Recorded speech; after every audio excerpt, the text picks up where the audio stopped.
Coup d'envoi ce soir de la 17e édition du Téléthon en faveur de la recherche sur les maladies dites orphelines, les maladies génétiques rares. Villes et villages sont mobilisés dans toute la France. Nous accompagnerons leurs efforts et leurs gestes de solidarité tout au long de ce week-end. Je vous propose dès à présent de retrouver Jean-Paul Savard en direct de Tel, dans le Beaujolais. Jean-Paul. Oui Isabelle, bonsoir. Donc je me trouve à Tel pour le Téléthon, mais un Téléthon un petit peu particulier puisque celui-ci s'écrit THEL du nom de Tel, la commune où nous nous trouvons actuellement, qui va donner le départ d'un raid cycliste un petit peu particulier qui s'achèvera demain à Eton, en Tarentaise, AITON. Ce peloton est constitué par des champions cyclistes professionnels et amateurs et par des malades victimes de maladies génétiques. C'est le cas par exemple de Dominique Fuseau qui est atteint de rétinite pigmentaire, c'est-à-dire que Dominique est devenu aveugle. Alors Dominique, vous êtes aveugle mais apparemment donc ça ne vous empêche pas de faire du vélo? Absolument pas, enfin du vélo, du tandem, avec un excellent guide qui est mon ami Eric. Qui est-ce qui fait le plus d'efforts à vélo? Oh, je pense qu'on en fait tous les deux autant. Est-ce qu'on peut dire que malgré votre handicap, vous arrivez à vivre normalement? Oui, absolument. Bon, le handicap reste toujours le handicap. On a toujours besoin de l'aide des autres personnes pour avancer dans la vie, pour être autonome. Mais globalement, on est des sujets à part entière et on fait du sport, on travaille comme d'autres personnes dans certains cas. Alors, vous allez être encadré là par vos amis, mais aussi par des grands champions cyclistes. Alors là, je vais vous présenter, enfin je ne vais pas vous le présenter, c'est la grande révélation du Tour de France de cette année. C'est Samuel Dumoulin qui porte le maillot de l'équipe AG2R, qui va porter la saison prochaine le maillot de l'équipe AG2R, qui pour l'instant porte encore les couleurs du groupe lyonnais Jean Delatour. Samuel, vous de votre côté, vous êtes un petit peu aussi handicapé. Vous êtes le plus petit coureur du peloton mondial. Vous mesurez combien? 1m58. Et c'est un handicap dans le sport aujourd'hui, non? Ouais, on avait présenté ça comme ça au début, mais j'ai su faire preuve de combativité comme toutes les personnes qui sont ici, qui sont malades. Et si on se bat, on peut prouver qu'un handicap, on peut très bien le surmonter. Vous étiez là déjà l'année dernière pour le premier raid, vous êtes là encore. C'est un engagement fort donc, que vous donnez dans ce Téléthon? C'est vrai que nous, les sportifs de haut niveau, on a un physique exceptionnel sur lequel on peut compter quotidiennement. Et bon, si une fois dans l'année, on peut s'investir et permettre à ceux qui ne bénéficient pas de cette chance pour les aider, je le fais très volontiers et je reviendrai souvent. Ok, alors donc ce peloton qui va partir très bientôt va rejoindre un autre peloton qui est parti de Gênes à midi. Ce peloton-là effectue le Gênes-Eton. Virginie Demange et Olivier Martin vous montrent le départ. C'était à midi tout à l'heure. À midi, c'est aujourd'hui. Une bonne assiette de soupe pour un meilleur coup de pédale. Et c'est l'occasion de se rappeler la course précédente. C'est un bon souvenir de se retrouver avec les tandémistes, on dit. Et on a passé un chouette Téléthon l'an dernier et cette année, Gênes-Eton, c'était un peu plus long, donc pourquoi pas. C'est surtout le Téléthon qui motive les troupes. Objectif de la course, rapporter plus que l'an dernier, à savoir 50 000 €. C'est une grande solidarité, un grand mouvement et puis toujours des gens qui on pense, une amie qui sait qu'elle aura une maladie génétique et qu'elle développera les symptômes bientôt et ça c'est... Voilà. Et vous y pensez? Oui, oui, oui. Allez, un bon son de cloche à la Suisse et c'est parti. 360 km en 30 heures. L'avantage c'est qu'en tandem on peut même lâcher le guidon. Vous allez tenir le coup là jusqu'à la fin? Je pense, on verra. Ça c'est pas sûr. Mais si, tous nos tandémistes sont motivés. Et pour tenir le coup, une pause s'impose. Première ville étape, Quingey. Résister au sommeil et au froid, c'est la meilleure technique, c'est de manger très régulièrement, de s'arrêter régulièrement. On n'est pas des héros, nous. On fait un truc qui est rigolo, qui est un petit peu difficile parce qu'on ne va pas dormir, parce que ça fait beaucoup de kilomètres, mais il n'y a rien d'héroïque là-dedans. Et c'est déjà reparti. Le raid Gênes-Eton va rejoindre demain le raid Téléthon à Bourg-en-Bresse, arrivée prévue à Eton en fin de journée. Alors le peloton du Gênes-Eton rejoindra celui du Téléthon à Bourg-en-Bresse aux alentours de 2 ou 3 heures du matin. Le départ du Téléthon, c'est pour maintenant, 250 km, départ donné par 2 champions.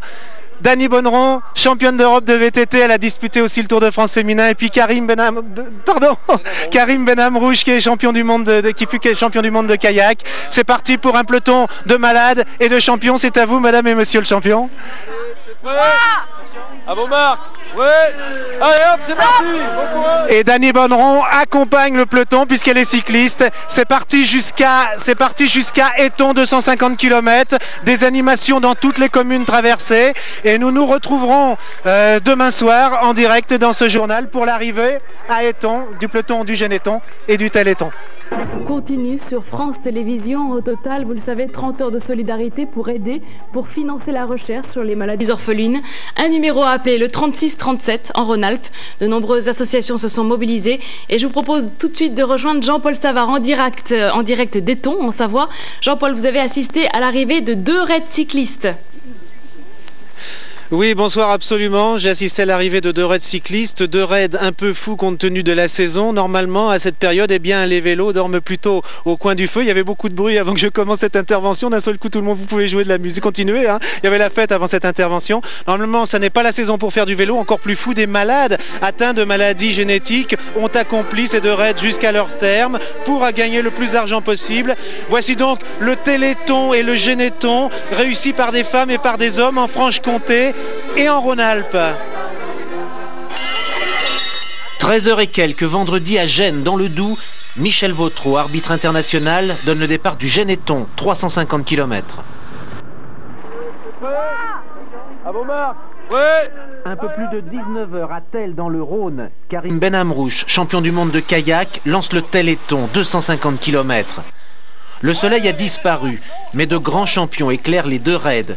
Le Lyonnais Samuel Dumoulin, révélation du dernier Tour de France. La Dauphinoise Dany Bonneron, championne d'Europe de VTT. Ça va, Dany? Ça va.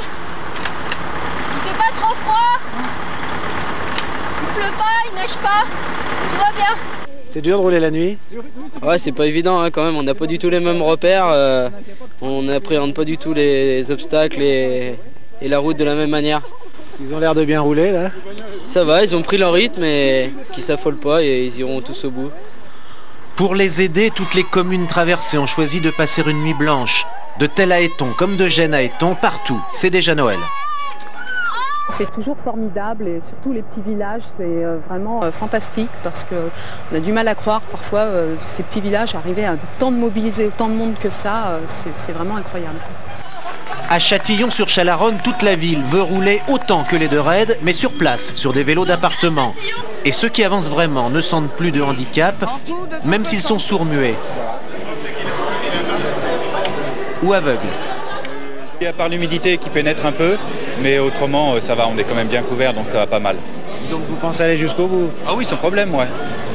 Les 2 raids avaient prévu de se retrouver à Bourg-en-Bresse au milieu de la nuit. À l'heure dite, ils sont exacts au rendez-vous. Ils finiront la route ensemble. Bon, comment ça va? Ben, ça va, ça se passe bien. Le jour s'est levé. Et puis ça va, il fait pas trop froid finalement. Il y a moins de brouillard qu'hier après-midi. Donc c'est parfait, ça se passe très bien. Au matin, le peloton des 2 raids est renforcé par le groupe professionnel français AG2R. Vincent Lavenu a mobilisé ses coureurs sans difficulté. C'est beaucoup plus facile de rouler doucement que de rouler vite. Alors c'est pas une corvée du tout. Avec un tel renfort, la chaîne de solidarité accroche la commune d'Éton à l'heure dite. Le Téléthon et le Geneton ont atteint leur but. Et dans ce peloton victorieux, il y avait des champions, des malades et un médecin. Jean-Pierre Amiot, vous êtes généraliste, médecin du sport, vous venez de passer 24 heures à vélo, vous êtes encore parmi nous dans le froid 2 heures après, alors pour quelle raison? Moi je pense que je suis un petit peu fêlé comme tous ceux qui étaient avec moi, mais surtout je crois beaucoup à la valeur éducative du sport, en particulier dans un cadre comme le Téléthon, lorsqu'on a affaire à... on veut mobiliser l'élan, disons, de la nation pour combattre une maladie qui malheureusement tous les ans fait de graves ravages. Je pense que n'importe quel homme. Est-ce que vous êtes démuni, vous médecin, est-ce que vous êtes oui. démuni face à la maladie? Nous sommes complètement démunis face à cette maladie. Moi-même, j'ai des malades, 2 patients qui ont 12 et 15 ans, 2 frères qui sont atteints de névrite optique et qui malheureusement sont devenus aveugles beaucoup plus rapidement malheureusement que Franck qui est ici.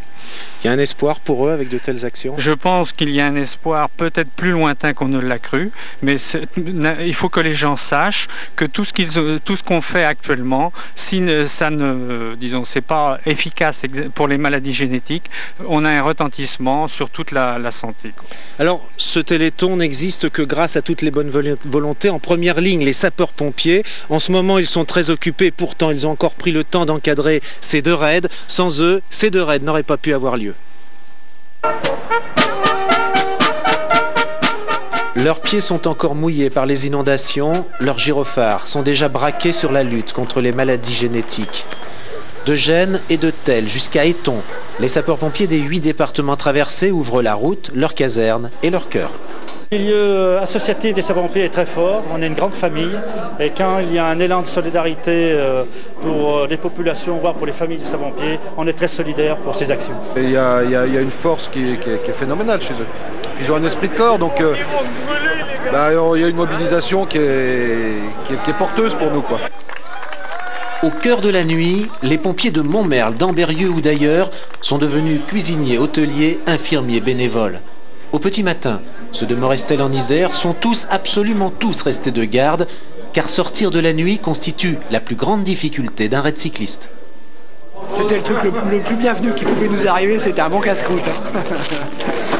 Avec ça, on va finir tranquille. Ah, on va repartir d'une force. Vous allez voir ça, le col de cou, on va avaler ça comme une fleur. Depuis 17 ans, si le Téléthon avance, c'est d'abord et surtout grâce aux sapeurs-pompiers.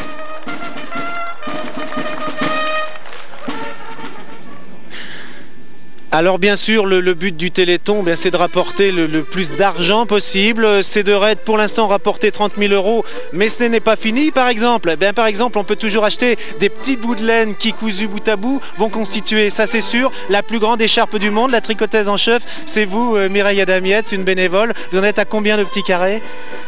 On est à 4 km 493. Un grand élan de solidarité a fait grandir un petit carré de 20 cm par 20 cm en une grande écharpe. Vous avez beaucoup d'anecdotes à raconter toute cette année. Vous êtes occupé de cette écharpe. Racontez un peu les gens que vous avez rencontrés. La semaine dernière, une mamie de 95 ans m'a apporté 110 carrés. Elle m'a dit, vous inquiétez pas, j'en ai encore 3 autres à la maison. Et elle va continuer pendant longtemps. Et elle continue encore jusqu'à la fin de l'année. Alors, le Téléthon, la Télétombola continue aussi. Une centaine d'artistes ont réalisé des œuvres originales qui sont actuellement exposées à la Maison de l'Europe à Kublis. On peut toujours acheter des lots, des bons pour cette Télétombola. Donc vous voyez, ça n'est pas fini, cette opération est terminée, mais le Téléthon continue, on peut toujours apporter son aide. En tout cas, c'est un grand succès et c'est la fête ce soir à Éton. Il va y avoir un bal, il va y avoir... Mais ils ne vont encore pas se coucher, hein. Les participants du raid ne sont pas couchés.